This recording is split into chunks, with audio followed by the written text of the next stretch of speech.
जय श्री कृष्णा। राधे राधे। आइए सुनते हैं वैशाख माह अमावस्या व्रत कथा। इस दिन प्रदोष काल में यानी शाम को दीपदान करने से अकाल मृत्यु नहीं होती है। पौराणिक कथा के अनुसार इस पर्व पर पिंडदान, श्राद्ध या तर्पण करने से पितरों को तृप्ति मिलती है।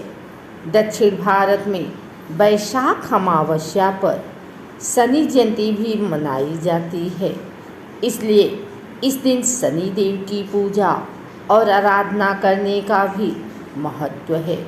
इसके साथ ही वैशाख माह की अमावस्या पर क्या करें और क्या ना करें, इन बातों का ध्यान भी रखना चाहिए। वैशाख अमावस्या के दिन व्रत करना चाहिए। इससे संयम, आत्मबल और आत्मविश्वास प्राप्त होता है। इस अमावस्या के दिन स्नान के जल में तिल डालकर स्नान करने से शनि के दोषों से मुक्ति मिलती है। इस दिन पितरों के निमित्त तर्पण करना चाहिए, इससे उन्हें मुक्ति मिलती है। पितृदोष निवारण के लिए वैशाख अमावस्या के दिन पितरों के नाम से गरीबों को भोजन करवाएं। इस दिन स्नान करके सूर्य को जल में तिल डालकर अर्घ्य देने से ग्रह दोष दूर होते हैं। वैशाख अमावस्या पर पीपल के पेड़ के नीचे दीपक जलाने से रोग मुक्ति होती है। अमावस्या पर ये करने से बचें।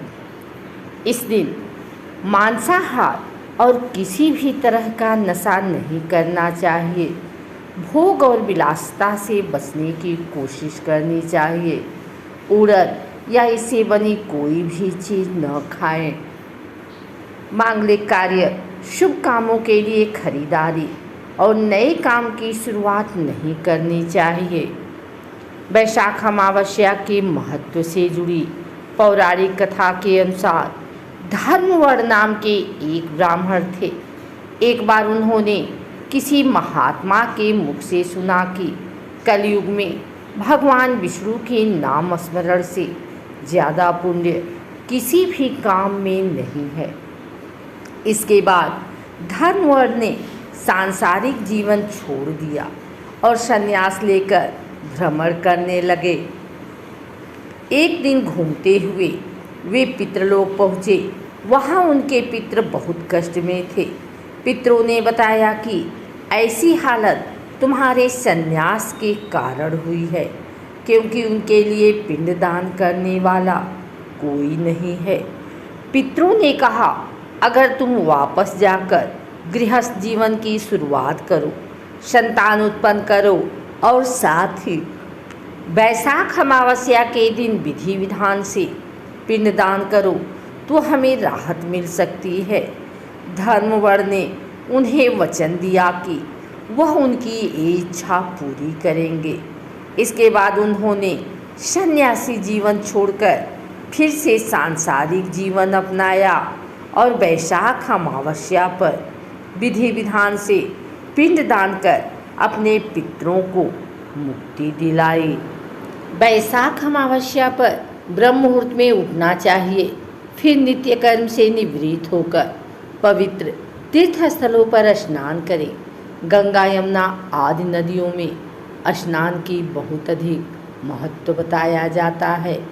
पवित्र सरोवरों में भी स्नान किया जा सकता है। स्नान के पश्चात सूर्य देव को अर्घ्य देकर बहते जल में तिल प्रवाहित करें। पीपल के वृक्ष को भी जल अर्पित करना चाहिए। इस दिन चूँकि कुछ क्षेत्रों में शनि जयंती भी मनाई जाती है, इसीलिए शनि देव की तेल, तिल और दीपात जलाकर पूजा करनी चाहिए। शनि चालीसा का पाठ भी कर सकते हैं या फिर शनि मंत्रों का जाप कर सकते हैं।